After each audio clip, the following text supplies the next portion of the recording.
Hello students, welcome to Magnet Brains Hindi. मेरा नाम है अवनीश त्रिपाठी। तो कक्षा 12 भूगोल का एक इंपॉर्टेंट चैप्टर जो हमने देखा, मानव भूगोल, जो सबसे पहला चैप्टर था, इसके प्रकृति और विषय क्षेत्र, इसके सारे टॉपिक वाइज वीडियोस देखें, complete chapter revision, NCERT solution सब कुछ करने के बाद आज हम इस चैप्टर के कुछ मोस्ट इंपॉर्टेंट क्वेश्चंस आपके लिए लेकर आए हैं जो आपकी परीक्षाओं के लिए बेहद जरूरी हैं। यानी ऐसे क्वेश्चंस जिनको आपको जरूर देखना चाहिए, जिनसे आपके चैप्टर का एक रिवीजन भी हो जाएगा और कुछ मॉडल आंसर्स भी आपको मिल जाएंगे जो परीक्षाओं में बेहद जरूरी हैं। स्टूडेंट्स, आपको पता है कि मैग्नेट ब्रेन्स हिंदी एक ऐसा प्लेटफॉर्म है जहां हिंदी माध्यम में आप घर बैठे बिना कोई पेड सब्सक्रिप्शन किए आप कक्षा 6 से 12 तक के किसी भी स्टेट बोर्ड्स या तो सीबीएसई बोर्ड की पूरी पढ़ाई निःशुल्क कर सकते हैं। यानी आपको यहां पर बिल्कुल निःशुल्क शिक्षा मिल रही है, बिना किसी एक या दो चैप्टर पढ़ने के बाद आप कोई पेड सब्सक्रिप्शन लेने की जरूरत नहीं है, बिना किसी इन्वेस्टमेंट या पेड सब्सक्रिप्शन के। ठीक है, तो इसी इंपॉर्टेंट इंफॉर्मेशन के साथ स्टार्ट करते हैं आज का ये महत्वपूर्ण सेशन और देखते हैं पहले कुछ महत्वपूर्ण बहुविकल्पीय प्रश्न, फिर उसके साथ अति लघु और लघु प्रश्न भी देखेंगे। अभी जो पहला क्वेश्चन है कि ज्ञान की जननी किस विषय को कहा जाता है? राजनीति शास्त्र, मनोविज्ञान, अर्थशास्त्र या भूगोल? तो सही जवाब है भूगोल, क्योंकि हम इसका पहला चैप्टर ही कर रहे थे तो थोड़ा सा भूमिका के भी क्वेश्चन हमें लेने जरूरी है। निम्नलिखित में से कौन सा एक मानव भूगोल का उपागम नहीं है? उपागम कहते हैं अप्रोच को। तो हमने अलग अलग उपागम देखे थे, क्षेत्रीय विभिन्नता, मात्रात्मक क्रांति, स्थानिक संगठन, अन्वेषण और वर्णन। देखिए, क्षेत्रीय विभिन्नता जाहिर सी बात है मानव भूगोल का तो होगा ही। मानव भूगोल में हमने क्या महत्वपूर्ण बातें देखी थी कि मानव जो है वो प्रकृति, माता प्रकृति यानी मदर नेचर के साथ रह रहा है। तो मानव के क्रियाकलाप और जो प्रकृति है उपस्थित, उसका जो आपसी अन्योन्य क्रिया या संबंध है वो सब मानव भूगोल में आता है। तो क्षेत्रीय विभिन्नता यानी रीजनल जो डिस्पैरिटीज है वो तो दिखाई देती है मानव भूगोल में, स्थानिक संगठन भी दिखाई पड़ते हैं, अन्वेषण और वर्णन, लेकिन मात्रात्मक क्रांति इसका सही जवाब हो जाएगा, वो इसका एक अप्रोच नहीं है। माता प्रकृति, जिसको बड़ी फेमस वर्ड एक यूज होता है, nature word, sorry mother nature, mother nature मतलब ये माना जाता है कि दुनिया में जो इंसान रह रहा है प्रकृति में, ये उसकी माता के रूप में है क्योंकि उसका पोषण कर रही है। तो किसे कहते हैं? सांस्कृतिक पर्यावरण, भौतिक पर्यावरण, इनमें से कोई नहीं। तो सही जवाब हो जाएगा भौतिक पर्यावरण को। जाहिर सी बात है जो भौतिक पर्यावरण है ये मदर नेचर है, सांस्कृतिक पर्यावरण तो हमने क्रिएट किया हुआ है। अब देखिए अगला प्रश्न है कि निम्नलिखित कथनों में से कौन सा एक भूगोल का वर्णन नहीं करता? ध्यान रखिएगा, नहीं शब्द लगा हुआ है। क्या शब्द लगा हुआ है? कई बार हम नहीं को ध्यान नहीं देते, बाद में कंफ्यूज होकर लगता है कि क्वेश्चन या आंसर गलत है। नहीं, समाकलनात्मक अनुशासन, मानव और पर्यावरण के बीच अंतर संबंधों का अध्ययन, ये तो महत्वपूर्ण है। द्वैधता पर आश्रित नहीं, प्रौद्योगिकी के विकास के फलस्वरूप आधुनिक समय में प्रासंगिक नहीं, ये नहीं शब्द तो नहीं हो सकता। प्रासंगिक या रिलेवेंट तो है, जैसे जैसे टेक्नोलॉजी बढ़ी है आज के समय में भी ये उतना ही रिलेवेंट है। तो मेरे ख्याल से ये घ सही जवाब हो जाएगा क्योंकि घ इसका गलत ऑप्शन दिया हुआ है। ठीक है, तो ये महत्वपूर्ण, एनसीईआरटी में भी बेस्ट क्वेश्चन है इस तरह का। सैन्य भूगोल मानव भूगोल की किस शाखा की उपशाखा है? राजनीतिक भूगोल, आर्थिक भूगोल, सामाजिक भूगोल, नगरीय भूगोल। देखिए, जब भी सेना से संबंधित कोई चर्चा होती है या आर्मी से संबंधित कोई बात होती है तो उसको हम इंटरनेशनल या पॉलिटिकल रिलेशंस में रखते हैं, सिक्योरिटी का पार्ट होती है। राजनीतिक भूगोल में एक सिक्योरिटी और इंटरनेशनल रिलेशंस भी होते हैं। तो सैन्य भूगोल किसका भाग होगी? राजनीतिक भूगोल का भाग होगी। ठीक है, चलिए। नॉन-यतिवाद, रुको और जाओ, निश्चयवाद का नाम किसने दिया? बहुत महत्वपूर्ण था। इसमें यह प्रयास किया गया कि जिस दौड़ में आप भाग रहे हैं रुकिए, थोड़ा पर्यावरण पर ध्यान दीजिए। कौन लेकर आए कंसेप्ट? सही जवाब हो जाएगा ग्रिफिथ टेलर। ठीक है, निम्नलिखित में से कौन सा एक भौगोलिक सूचना का स्रोत नहीं है? ठीक, यात्रियों का विवरण, प्राचीन मानचित्र, चंद्रमा से चट्टानी पदार्थों के नमूने, ये सब भौगोलिक है। प्राचीन महाकाव्य इसका सही जवाब हो जाएगा। ठीक है, नॉन-यतिवाद का प्रतिपादन, सही जवाब क्या हो जाएगा? Griffith Taylor. निम्नलिखित में से कौन सा एक लोगों और पर्यावरण के बीच अनन्यो क्रिया का सर्वाधिक महत्वपूर्ण कारण है? मानव बुद्धिमत्ता, प्रौद्योगिकी, लोगों का अनुभव या भाईचारा? सही जवाब हो जाएगा प्रौद्योगिकी, जिसको हम क्या कहते हैं? टेक्नोलॉजी। तो इस टेक्नोलॉजी ने, आपको पता है कि क्या किया है, पूरी दुनिया में जो मानव और जो पर्यावरण के बीच का अनन्यो क्रिया या संबंध है इसको और ज्यादा स्ट्रांग कर दिया है। तो आपने देखा था कि हमने चर्चा की थी कि एक ऐसी कंडीशन है जहां पर प्रकृति हावी है, मनुष्य दास बन जाता है, और एक ऐसी परिस्थिति है जहां पर प्रकृति को अंडरमाइन करके मनुष्य उसको अपने अनुसार बदलने लगता है। इसकी पूरी चर्चा, पूरी इस थ्योरी को हमने डिस्कस किया, जरूर एक बार देख लेंगे। तो इसका सही जवाब क्या हो जाएगा? प्रौद्योगिकी हो जाएगा। मानव भूगोल की निम्नलिखित में से कौन सी संकल्पना प्रकृति की सर्वोच्चता में विश्वास करती है? इस मतलब जिसमें अभी मैंने चर्चा किया कि जिसमें प्रकृति हावी है, प्रकृति ही सब कुछ मान के चलेगी। तो क्या कहेंगे इसे? पर्यावरणीय निश्चयवाद, संभववाद, नौ निश्चयवाद या प्रत्यक्षवाद। सही जवाब हो जाएगा पर्यावरणीय निश्चयवाद। इसमें यह माना जाता है कि प्रकृति की जो दशाएं हैं, भौगोलिक परिस्थितियां जो हैं, हमें उसके सामने सरेंडर करना पड़ेगा। प्रकृति ही क्या है? सुप्रीम है, सर्वोच्च है, और हम उसी हिसाब से मानो फिर क्या करेगा? अपना काम धाम करेगा। खास करके आदिम काल जमाने में जब मनुष्य पूरी तरह प्रकृति के हिसाब से चलता था तब ये सही होता था। बाद में फिर संभववाद आ गया, और संभववाद में फिर क्या हुआ कि हम क्या कर सकते हैं? प्राकृतिक परिस्थितियों को अपने हिसाब से बदल सकते हैं। सही जवाब हो जाएगा पर्यावरणीय निश्चयवाद। सांस्कृतिक पर्यावरण का तत्व है घर, उद्योग, सड़कों का जाल। तो जाहिर सी बात है ये सभी के सभी क्या है? सांस्कृतिक पर्यावरण है जिसको मनुष्य ने क्रिएट किया हुआ है। निम्नलिखित में से कौन मानव भूगोल का उप क्षेत्र है? सब। तो व्यवहारवादी भूगोल, सांस्कृतिक भूगोल, ऐतिहासिक भूगोल या सभी? सही जवाब क्या हो जाएगा? ये सभी।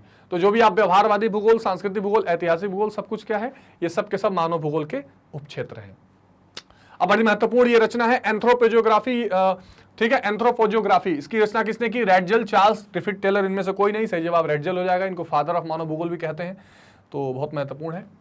अब कुछ अति लघु क्वेश्चंस करते हैं। मानव भूगोल की उपज है किसने कहा? सॉरी, मानव भूतल की उपज है किसने कहा? मानव भूतल की उपज है यह कथन कुएंसी सैंपल ने कहा था, जो रैडजेल की शिष्या भी थी। तो ये बहुत महत्वपूर्ण बात है कि सैंपल ने ये कंडीशन लाई थी, ये बात कही थी। इसको ध्यान रखेंगे कि एक मार्क्स में क्वेश्चन आता है। सैंपल कुछ लोग कहते हैं प्रोनाउन सैंपल। रैडजेल की पुस्तक एंथ्रोपोजियोग्राफी को मानव भूगोल की आधारभूत पुस्तक माना जाता है, क्यों?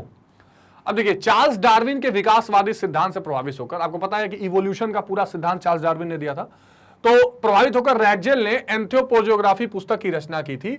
अच्छा, अगर आप एंथ्रोपोजियोग्राफी या एंथ्रोपोलॉजी जो सब्जेक्ट है उसको अगर आप पढ़ें तो उसमें आपको ये दिखाई देगा कि कैसे मानव का संबंध पूरी प्रकृति से है। तो कुछ कुछ ये बताने का प्रयास भी किया था। रैडजेल ने इस पुस्तक में मनुष्य और वातावरण के संबंधों की व्याख्या प्रस्तुत करके भूगोल विषय को एक महत्वपूर्ण आधार प्रदान किया था।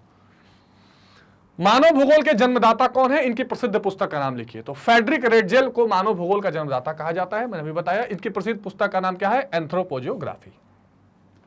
ये सारे वो क्वेश्चंस हैं जो बार बार मैं आपको अलग अलग क्वेश्चंस के माध्यम से ये चीजें बता रहा हूं। तो रैडजेल हुआ, एंथ्रोपोजियोग्राफी हुआ, सैंपल हुआ, पर्यावरणीय निश्चयवाद, संभववाद, ये 4-5 ऐसी चीजें हैं जिनको आप बिल्कुल ध्यान रखेंगे अपने इस चैप्टर से रिलेटेड।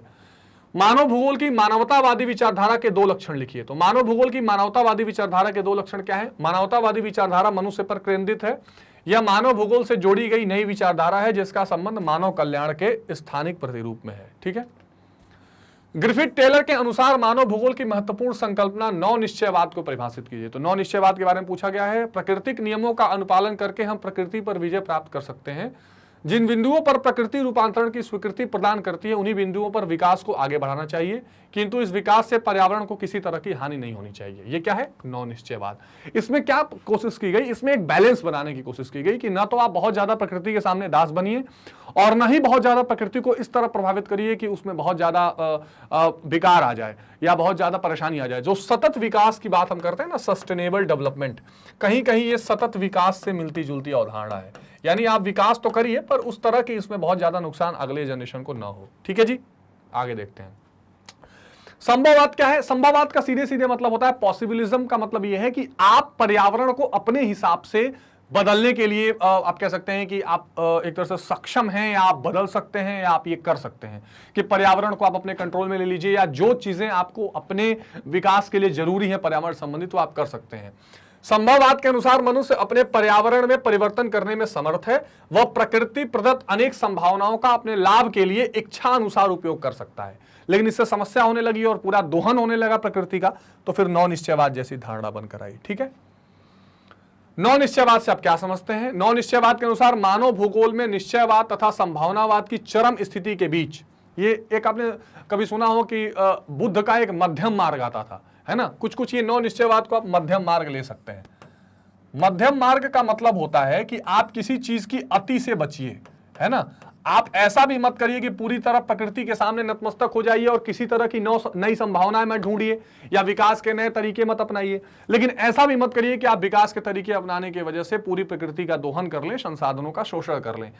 तो उन्होंने कहा कि नौ निश्चयवाद के अनुसार मानव भूगोल में निश्चयवाद तथा संभववाद की चरम स्थिति के बीच एक मध्य मार्ग है। इसके अनुसार मानव प्रकृति में विकास के लिए एक सीमा तक ही जा सकता है और अंततः उसे प्रकृति के साथ समझौता करना पड़ता है ना? नहीं तो फिर ग्लोबल वार्मिंग और ये सारी स्थितियां आप देख रहे हैं कि क्या दशा मनुष्य की हो जाएगी।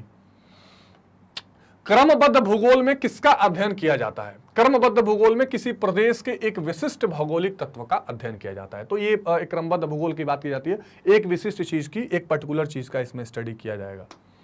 मानव भूगोल का उद्देश्य क्या है? मानव भूगोल का उद्देश्य मानव, वातावरण तथा मानवीय क्रियाओं के संबंध का विज्ञान है। तो ये मैंने कई बार आपका चर्चा किया है कि एक तो मानव, दूसरा उसका एनवायरमेंट, और उसके साथ जो मानवीय क्रियाओं का रिलेशन बनता है, अनन्य क्रिया बनता है, जो एक दूसरे के साथ संबंध बनता है, उसे मानव भूगोल का उद्देश्य में लेकर चलते हैं। भूगोल को समस्त विज्ञानों की जननी क्यों कहा जाता है? पहले ही क्वेश्चन में आया था ये। तो भूगोल वास्तव में विश्वव्यापी प्रकृति का विज्ञान है। इसमें सभी प्राकृतिक और मानवीय लक्षणों का अध्ययन किया जाता है। यह एक अंतर विषयक विज्ञान है। इसको क्या कहते हैं? इंटरडिसिप्लिनरी साइंस, है ना। अलग अलग विषयों की, इसमें अर्थशास्त्र भी आया, मैंने कई बार पढ़ाते हुए डिस्कस किया था। इकोनॉमिक्स की बात आ जाएगी, इंटरनेशनल रिलेशंस की बात, यानी राजनीतिक, सामाजिक, आर्थिक, भौगोलिक, है ना, इस तरह सांस्कृतिक, इस तरह व्यवहारिक, ये सभी चीजें इसमें आ जाती है। इसलिए इसको अंतर विषयक विज्ञान कहते हैं। इसलिए इसे समस्त विज्ञानों की जननी भी कहा जाता है। ठीक है। अब मानव भूगोल के 4 क्षेत्र क्या है? सामाजिक भूगोल, जिसको हम क्या कहते हैं? Social geography. ठीक है, सोशल जियोग्राफी। नगरीय भूगोल, जिसको क्या कहते हैं? एक तरह से अर्बन जियोग्राफी। ठीक है, ये टर्मिनोलॉजीज हैं, आपको ध्यान रखनी है। ठीक है। राजनीतिक भूगोल यानी कि पॉलिटिकल जियोग्राफी, पॉलिटिकल जियोग्राफी। जनसंख्या भूगोल यानी आप क्या कह सकते हैं? Population geography. और फिर इसमें आगे हम जनसंख्या संगठन और ये सारी चीजें, कॉम्पोजिशन, सब कुछ देखते हैं, पॉपुलेशन जियोग्राफी। या इसको एक और नाम से हम जानते हैं, इसको ये भी कह सकते हैं डेमोग्राफिक जियोग्राफी, अंग्रेजी में डेमोग्राफिक जियोग्राफी। मतलब क्या है? सोशल जियोग्राफी का मतलब क्या है कि मनुष्य ने कैसे वातावरण में एक सामाजिक तत्वों को विकसित किया है, एक सामाजिक या कल्चर, जो सारी चीजें कैसे उसको विकसित किया, कैसे संबंध बनाया है। और नगरीय भूगोल मतलब कि कैसे नगरों का पूरा आप कह सकते हैं कि खाका बना हुआ है, कैसे उसमें आर्थिक क्रियाएं संलिप्त हैं, किस आधार पर नगर के निर्णय होते हैं, नगर का स्थायित्व बनता है। राजनीतिक भूगोल में आपको पता है सैन्य भूगोल, इसके अलावा अंतर्राष्ट्रीय लेवल के जो व्यापार हैं, अंतर्राष्ट्रीय संबंध, ये सारी चीजें आ जाती हैं। जनसंख्या भूगोल में जनसंख्या का कॉम्पोजिशन यानी कि उसका संगठन कैसा है, वहां पर किस एज ग्रुप के लोग हैं, कुशल जनसंख्या है कि अकुशल जनसंख्या है, स्वस्थ है कि अस्वस्थ है, शिक्षित है कि अशिक्षित है, ये सारी चीजें आ जाती हैं। किस वर्ग के, किस धर्म के लोग हैं, ये सारी चीजें मानव भूगोल के 4 क्षेत्रों में आ जाती हैं। ठीक है, तो आई होप कि ये समझ में आ गई होगा आपको बातें। प्रत्यक्षवाद विचारधारा से आपका क्या अभिप्राय है? प्रत्यक्षवाद विचारधारा में मात्रात्मक विधियों के प्रयोग पर बल दिया गया है। यह मुख्यतः निरीक्षण तथा अनुभव पर आधारित है। इसे प्रयोगवाद भी कहा जाता है। यानी आप क्या करेंगे? अलग अलग मात्र क्वांटिटेटिव विधियों को इस्तेमाल करके प्रयोग करते रहते हैं। ठीक है। अच्छा जी, अगला क्वेश्चन, मानव भूगोल। अच्छा, थोड़ा लघु उत्तरी में आते हैं। मानव भूगोल मानव और उसके वातावरण का अध्ययन है, व्याख्या कीजिए। या क्वेश्चन ये है कि मानव एवं वातावरण के संबंधों का वर्णन कीजिए। तो मानव एवं पर्यावरण के परस्पर संबंध व्यवहारवाद से अधिक प्रभावित हैं। दूसरे शब्दों में हम कह सकते हैं कि मानव भूगोल उसके वातावरण का अध्ययन है। ये मानव भूगोल की चर्चा हम कई बार कर चुके हैं। भाई, मानव और उसके साथ जो वातावरण या इन्वायरमेंट है, इसका जो आपस का संबंध है, इसका जो इंटर रिलेशंस है, इसके जो अनन्य क्रिया है ना, यानी किस तरह के भौगोलिक परिस्थिति में मानव कैसा बिहेव कर रहा है, ये मानव भूगोल में आता है। वास्तव में मानव भूगोल के अंतर्गत मानव की सभी आर्थिक क्रिया और सामाजिक जीवन की दशाएं वातावरण द्वारा ही निर्धारित होती हैं। जैसे मान लीजिए कि कोई जैसे मालदीव को ले लीजिए, वहां भौगोलिक स्थिति इस तरह की नहीं है कि खेती होगी, लेकिन सुंदर जगह है, तो टूरिज्म, आर्थिक क्रिया वहां की टूरिज्म बन जाएगी। भारत का गंगा सतलज मैदान ले लीजिए, तो यहाँ पर बहुत पहाड़ियां आपको कम मिलेंगी भी तो कम मिलेंगे, लेकिन प्लेन एरियाज हैं, अच्छी नदियां हैं, तो वहां कृषि का आर्थिक क्रिया अच्छा होगा, इंडस्ट्री लग सकती हैं। तो ये चीजें हैं। और सामाजिक जीवन की दशाएं वातावरण द्वारा निर्धारित होती हैं। वातावरण की इन्हीं भिन्नताओं ने प्रादेशिक विविधताओं का विकसित किया है। तो ये वातावरण अलग अलग है, तो अलग अलग तरह के प्रदेश हैं, अलग अलग तरह का रहन सहन, खान पान, आवास, रहने की तरीके सब अलग हैं। ठीक है। वस्त्र वहां के उसी तरह, ठंडे जो जगह रहेंगे, आप कश्मीर में चले जाइए, कैसे लंबे लंबे कोटे आपके मिल जाएंगे पहनते हुए लोगों को, और किसी गर्म जगह में चले जाइए तो कुछ अलग मिलेगा। मनुष्य का रहन सहन, वेशभूषा, खान पान, भाषा, संस्कृति तथा आर्थिक गतिविधि। आर्थिक गतिविधि क्या होती है? इकोनॉमिक एक्टिविटी, मतलब जो काम करके आप पैसा कमाते हैं, ये काम क्या होगा? ये सभी वातावरण से प्रभावित हैं, जिनका अध्ययन मानव भूगोल के विषय क्षेत्र का मुख्य आधार है। ठीक है। अतः यह कहना कि मानव भूगोल मानव और उसके वातावरण का अध्ययन है, ये उचित है।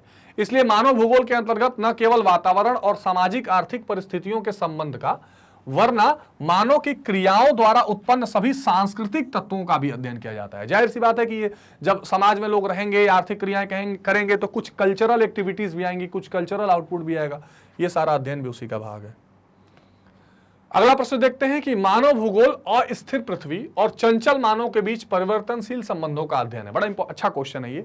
या मानव भूगोल से क्या अभिप्राय है, मानव भूगोल को परिभाषित कीजिए। जैसा अभी हमने देखा, तो एक ये भी क्वेश्चन आ सकता है कि एक स्थिर पृथ्वी है, एक चंचल मानव है। चंचल मानव मतलब क्या हुआ, उसका रोज विकास हो रहा है, प्रौद्योगिकी बदल रही है, सोचने का तौर तरीका बदल रहा है।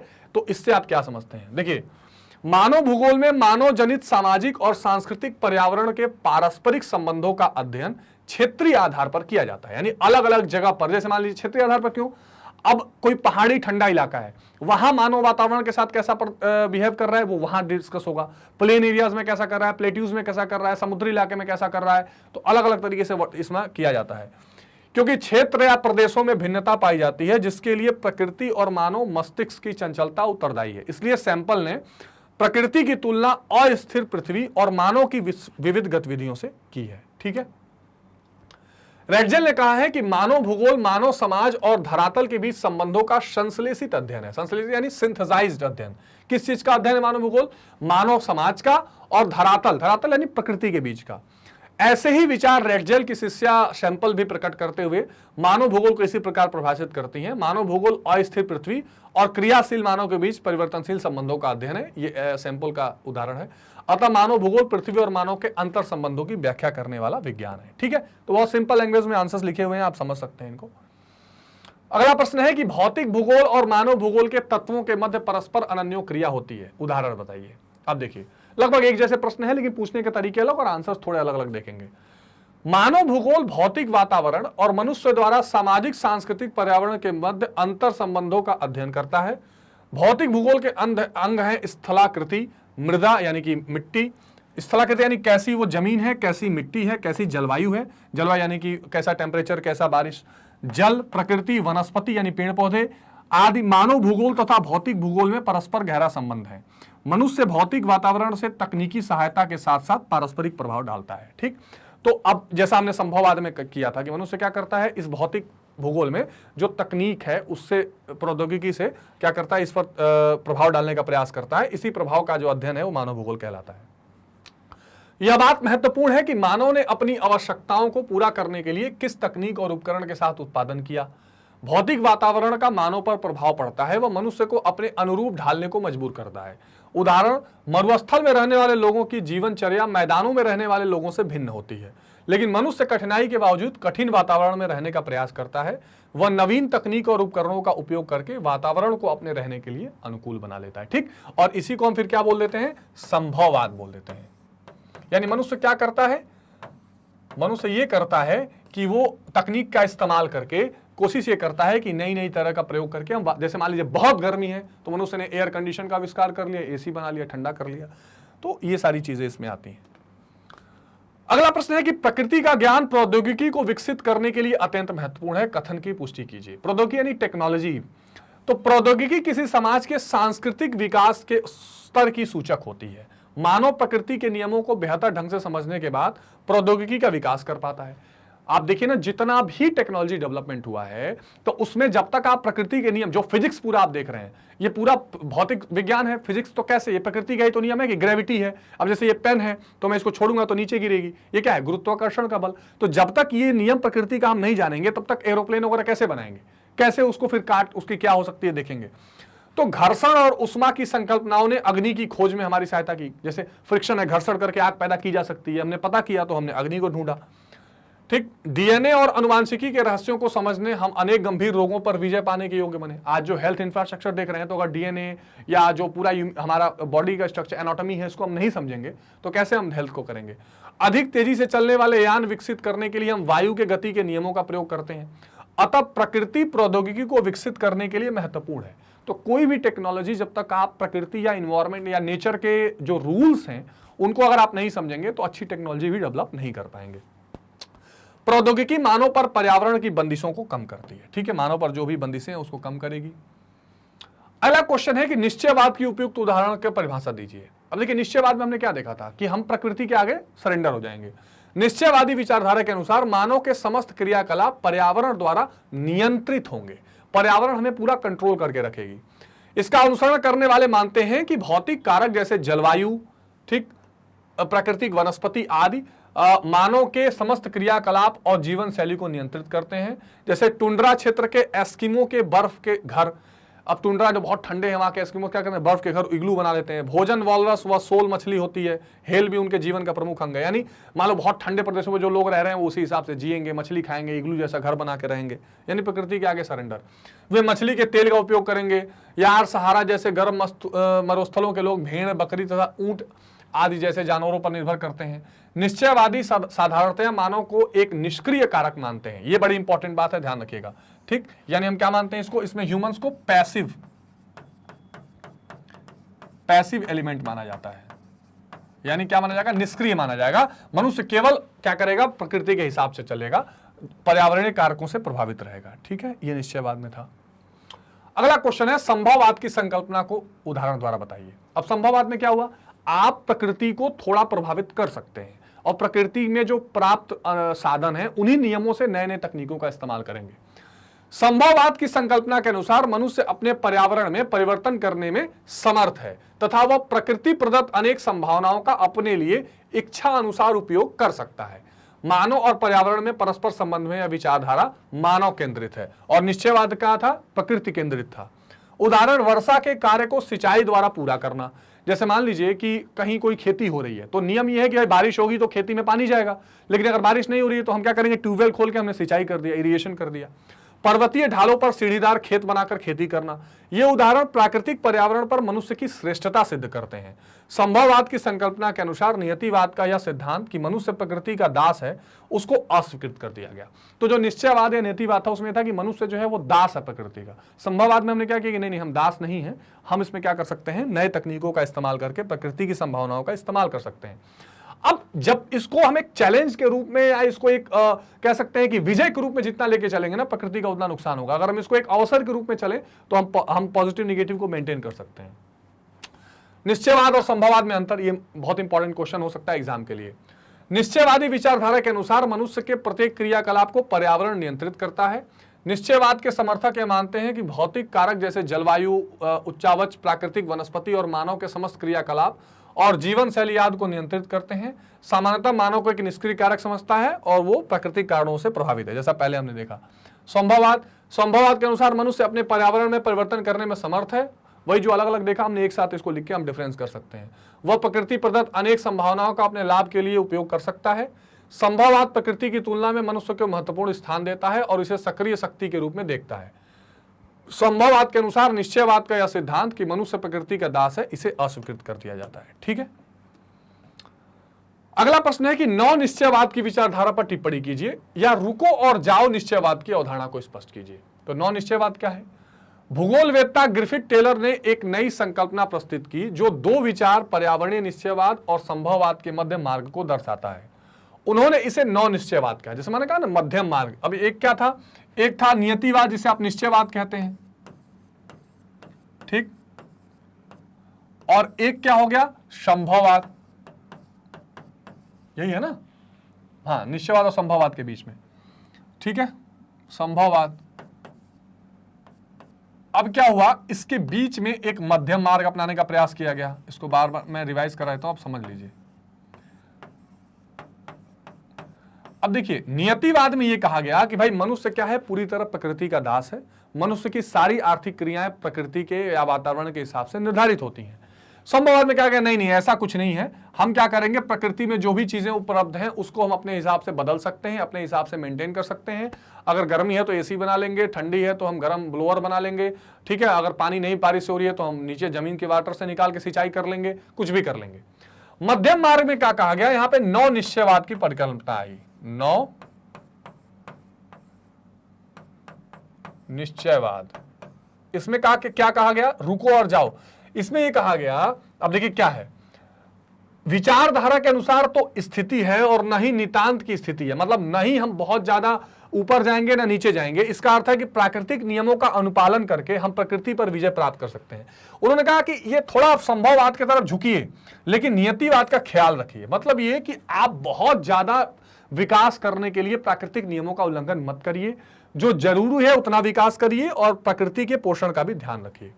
मानव के प्रकृति को रुको के संकेतों का प्रयोग करिए। इसमें क्या आप इसका उदाहरण दे सकते हैं, जो ट्रैफिक लाइट्स होते हैं जिसमें हम देखते हैं कि येलो लाइट होती है कि रुकिए, रेड लाइट होगी कि रुकिए, येलो लाइट में आप देख लीजिए, फिर ग्रीन लाइट में जाइए।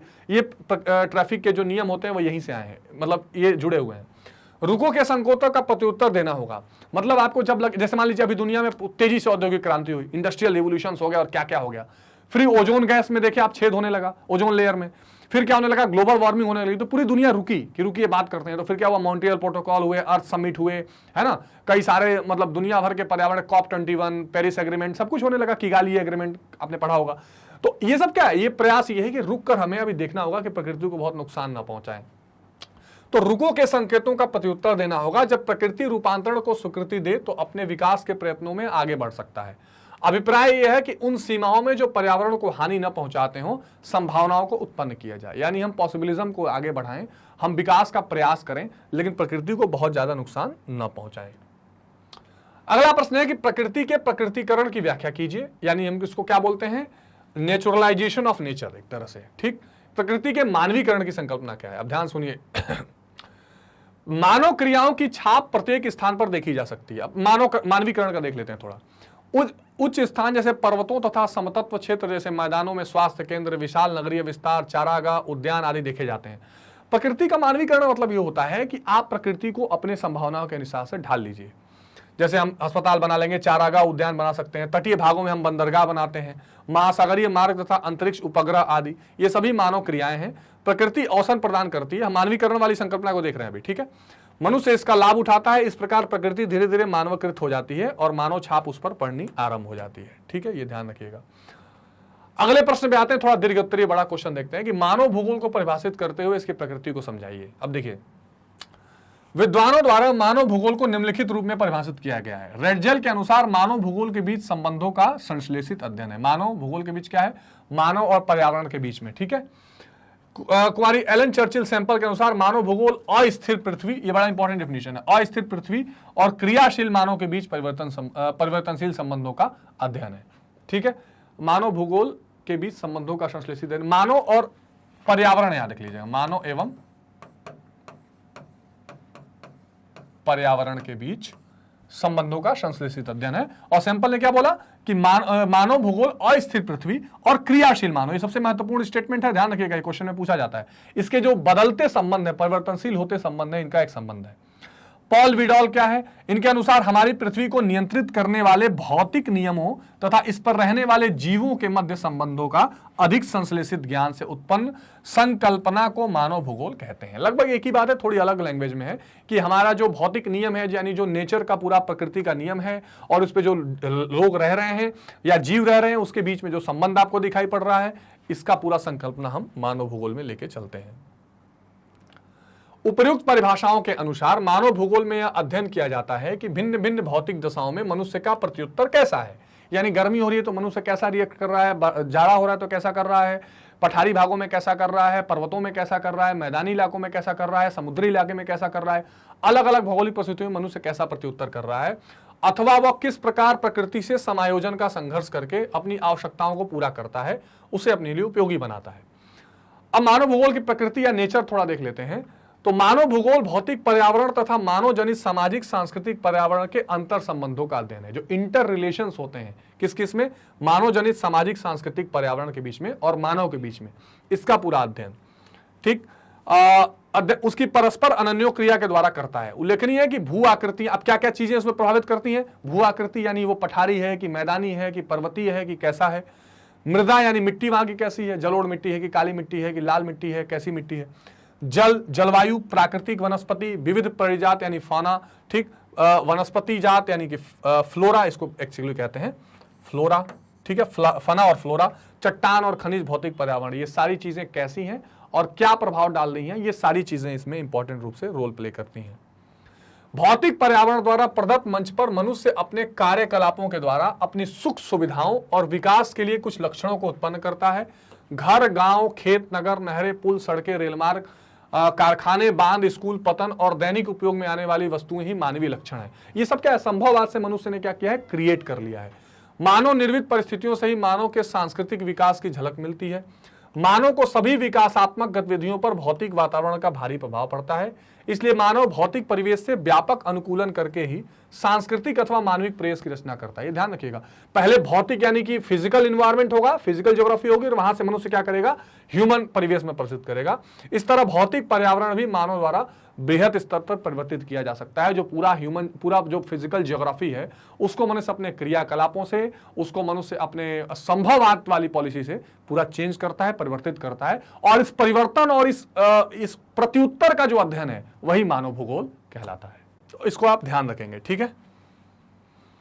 हाँ, अगला प्रश्न है कि मानव भूगोल की महत्वपूर्ण शाखाओं का वर्णन कीजिए।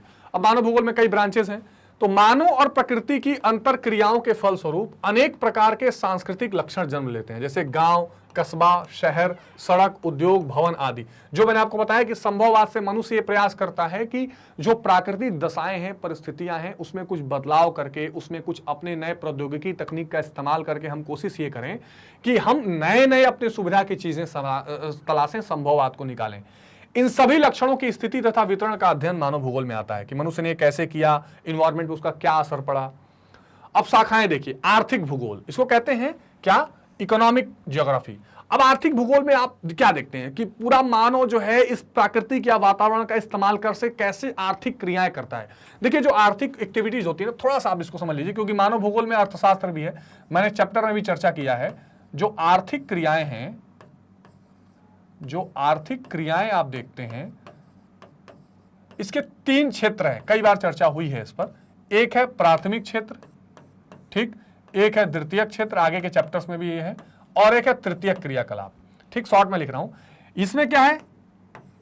सिंपल भाषा में लिख रहा हूं, खेती, ठीक, यानी खेती, एग्रीकल्चर, माइनिंग, है ना, खनन हो गया, पशुपालन हो गया, ये सारी चीजें। इसमें क्या है?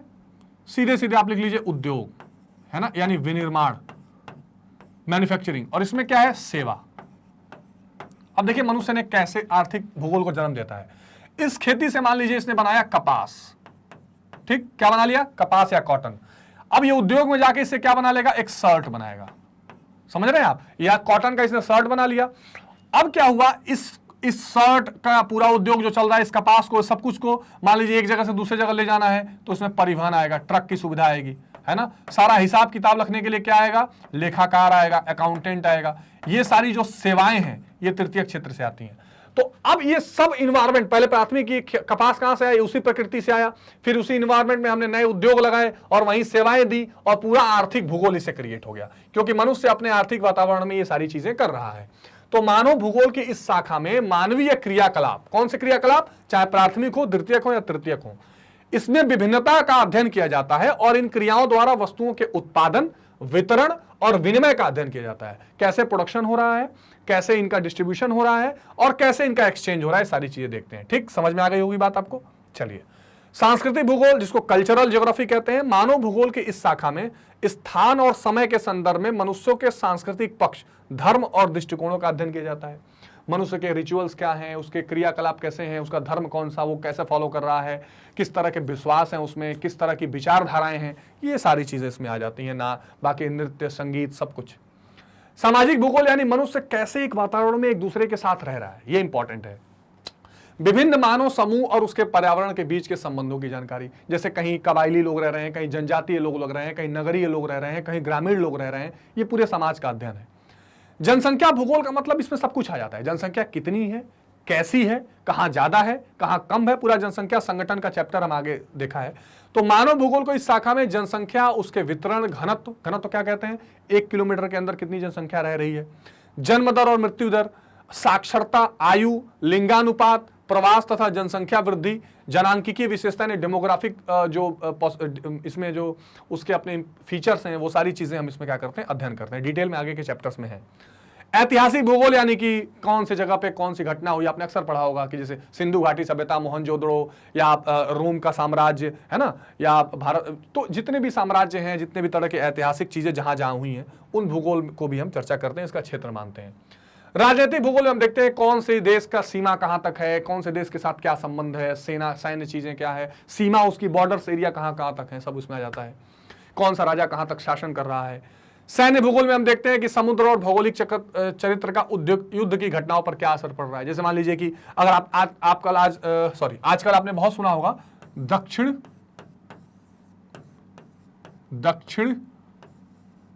चीन सागर, ये बहुत बार न्यूज में रहता है। साउथ चाइना सी जिसको कहते हैं, यहां पर अक्सर चीन और अमेरिका के टकराव का अपना सुनते हो, तो क्या सैन्य भूगोल आ गया।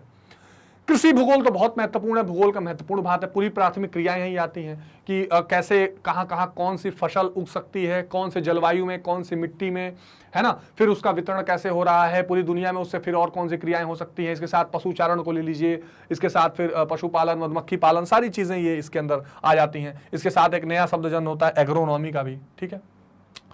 मानव भूगोल की अन्य उपशाखाएं, मानव भूगोल की अन्य उपशाखाएं में अधिवास भूगोल यानी आवास कैसा है, नगरीय भूगोल, चिकित्सा भूगोल, संसाधन भूगोल। चिकित्सा भूगोल से आजकल एक बड़ा नया इंपॉर्टेंट शब्द निकल कर आया है, चिकित्सा पर्यटन, ठीक है, तृतीय क्रियाकलाप में आ गया है ये चिकित्सा पर्यटन, जिसको कहते हैं मेडिकल टूरिज्म। क्या है कि एक देश से दूसरे देश लोग जा रहे हैं केवल क्या करने के लिए, अपना इलाज करवाने के लिए, अच्छी सुविधा, चिकित्सा सुविधा के लिए जा रहे हैं, तो इससे तृतीय क्रियाएं जन्म ले रही हैं। आगे देखना है सब इंपॉर्टेंट चैप्टर। संसाधन भूगोल, कहां कौन से रिसोर्सेज हैं। परिवहन भूगोल यानी कि समुद्री मार्ग, जल मार्ग, वायु मार्ग, थल मार्ग, सारी चीजें। वाणिज्य भूगोल कमर्शियल तरीके से। औद्योगिक भूगोल यानी कि कहां कौन सी इंडस्ट्रीज पाई जाती हैं। व्यवहारिक भूगोल, ये सारी चीजें इसमें आ जाती है, ठीक है। अगला प्रश्न है, पर्यावरण निश्चयवाद से क्या अभिप्राय है, मानव के प्रकृतिकरण के द्वारा इस संकल्पना के विकास को समझाइए। पर्यावरण निश्चयवाद या निश्चयवादी विचारधारा के अनुसार मनुष्य के प्रत्येक कार्यकलाप को पर्यावरण से नियंत्रित किया जाता है। कुल मिलाकर यहां मनुष्य को क्या माना जाता है, एक दास माना जाता है, और इसको एक कह सकते हैं कि अक्रियाशील प्राणी माना जाता है। इसके अनुसार भौतिक कारक जैसे जलवायु, उच्चावच, प्राकृतिक वनस्पति मानव के समस्त क्रियाकलाप और जीवन शैली को नियंत्रित करते हैं, और मनुष्य यहां पर शरणागत होता है। अब मानव के प्रकृति द्वारा पर्यावरण निश्चयवाद की संकल्पना कैसे हुई, ध्यान से समझिए। मानव के प्रकृतिकरण के द्वारा मनुष्य अपने भौतिक पर्यावरण के साथ साथ तकनीकी ज्ञान की सहायता से पारस्परिक संबंध रखता है। यह महत्वपूर्ण नहीं है कि मनुष्य ने क्या उत्पन्न किया, अपितु यह महत्वपूर्ण है कि उसने किन उपकरण और तकनीक की सहायता से उत्पन्न किया।